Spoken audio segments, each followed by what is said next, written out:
Surau Lubuk Landua tetap eksis kembangkan ajaran Islam.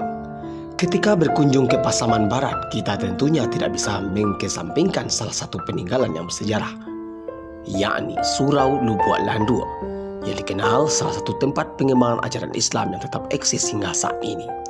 Keberadaan Surau Lubuk Landua memiliki arti yang sangat sakral bagi masyarakat Pasaman Barat, karena di lokasi itulah ajaran Islam pertama kali dikembangkan.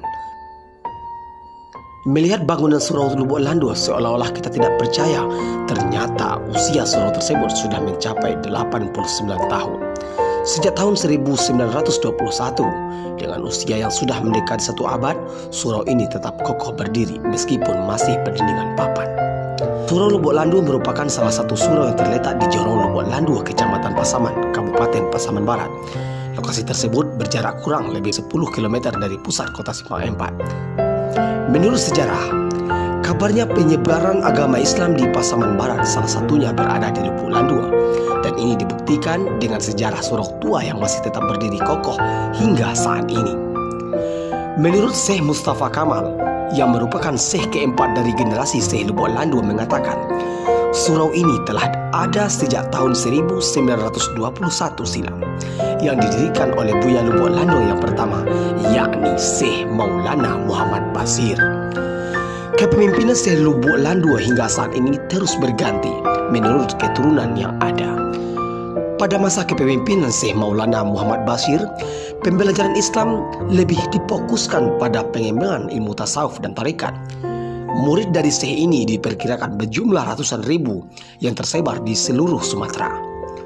Syekh Muhammad Basir ini juga merintis dimulainya ikan larangan di Pasaman Barat yang berlokasi di Sungai Surau Lubuk Landua.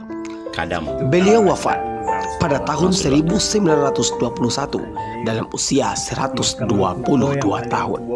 Namanya Muhammad Basir. Syekh Muhammad Basir.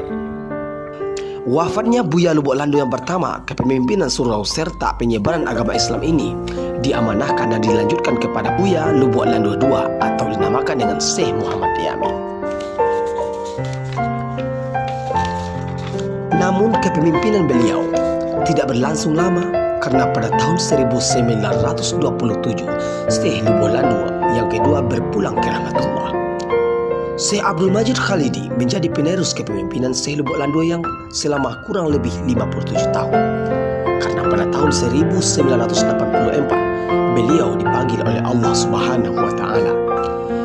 Kepemimpinan surau kemudian dilimpahkan kepada adiknya, yakni Syekh Abdul Jabbar.